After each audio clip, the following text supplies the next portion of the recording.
So I'm sitting in a vegan restaurant, and a man left because of me, because he started to throw stuff at pigeons. There's pigeons here, and they're very hungry. And you see the birds?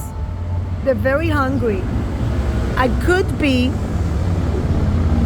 that because of Passover, a combination of Passover and war, there are things that are closed, like the bakery around the corner.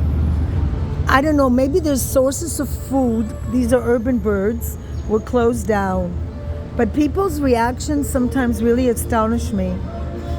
If you're sitting in a vegan place, you shouldn't be mean to birds. I'm sorry, but I know I sound like a weirdo, but I'm not going to apologize. I'm a vegan for the right reasons, not because it's healthy only, but because I feel sorry for animals. Because human beings are very selfish. And I don't think you should throw things at birds because they're hungry. I want to say good things. There are a lot of people here that adopt dogs. If I take a video here, you will see most of the dogs here are mixed race. There are very few people who actually buy dogs. I'm having a difficult time today, because it's like 37 days. Today is like the last day of Passover. Tonight begins the eve of the last day of Passover. I realize it's my most hated holiday. I broke down and bought matzahs and tried to make it a bit of like the kind of holiday I used to celebrate when I was a little girl and when I had little children, small children. But it's been hell on earth. I've seen photos of the rocket attacks, and to be honest, I want to say something. It's going to be hard to listen, because I know there are people that follow me that aren't necessarily of this opinion. I think war is hell for everybody. And I'm going to say something that's not good for Israel, but I don't care. The IDF, the army that I love and appreciate and respect and always will respect the IDF. I have utmost respect for the IDF, the Israeli Defense Army. However, we've lost soldiers, not one and not two. You should know this. It's not only Lebanese citizens have been harmed, and God knows Lebanon is a very complex country with the terrorists they support, and let's live there and build a stronghold. We've lost soldiers from friendly fire. We've lost one of the leaders of oppositions in Lebanon, one of the Hezbollah, one of the leaders of the opposition against terror because of a mistake. And if you think of all the amazing campaigns the IDF does, in US now, they rescued assistant pilot from enemy territory. These are amazing campaigns, but there are soldiers that are harmed in accidents, friendly fire, because it is a war and there's a lot of stress. And now we lost one of the leaders of the Christian leaders of the opposition. It's Easter. It's very sad.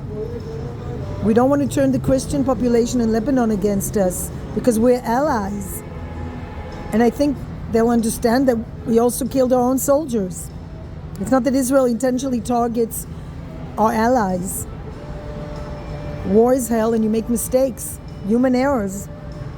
And it's really bad. And I really am grieving for all the soldiers we lost. And I'm grieving for our ally that we lost now.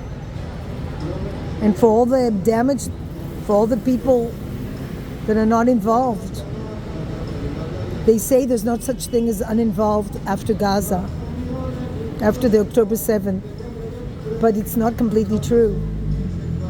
It's not just black and white. And there are people here that have cooperated with the Iranians.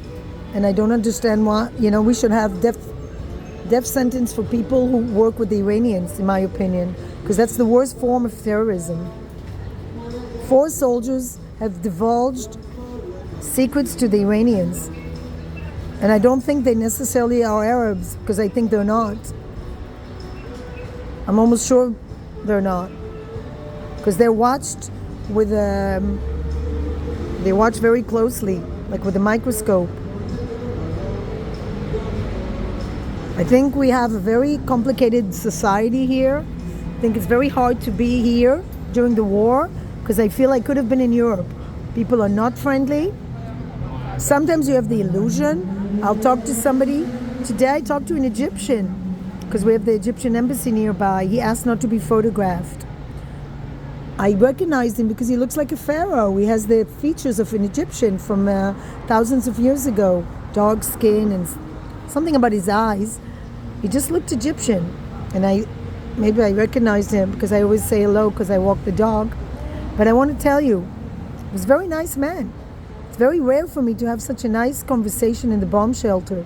I'm usually on my own with my dog. The neighbors, everybody's in their own little cocoon.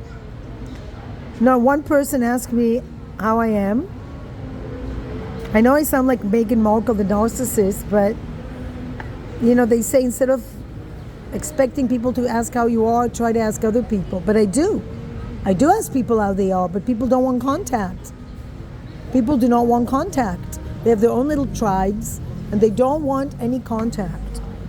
People are very into their own, and I'll tell you where it comes from. I thought a lot about it. I used to have a boyfriend who came from a very, very poor family, 2 rooms, 6 children. His father worked in a factory. He studied law and he's very wealthy now, and he married money also. He's not a very nice man, but his parents were amazing. They were so generous with food, with inviting guests. They were from Morocco, as I said. And it's not the Moroccan warmth. It's about not having a lot of money and not being stingy.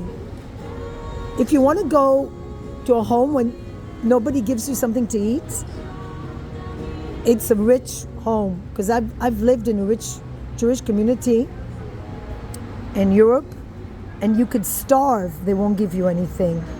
They won't do anything for you. They're very selfish and calculating, because that's how they run their businesses. They're in love with the banks.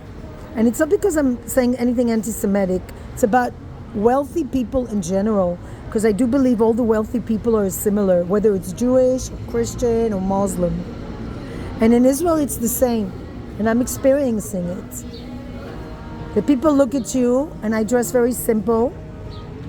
I don't have Gucci. I don't go to the hairdresser. I don't buy fancy shoes. I buy on sale. I have very limited budget. I try to recycle. I live very simple life. And I spend on my animals.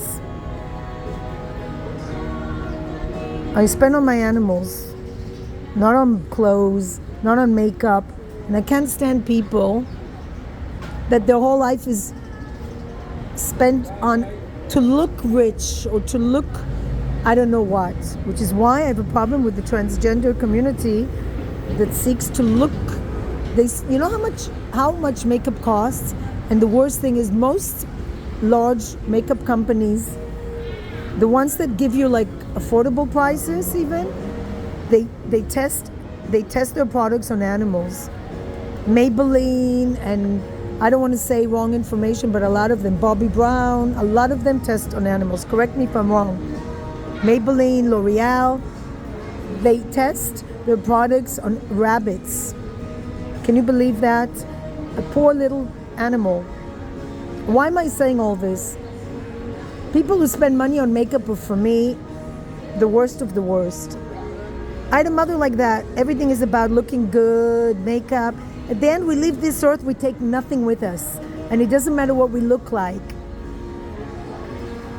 All we have is the kindness that we leave behind. Kindness towards animals.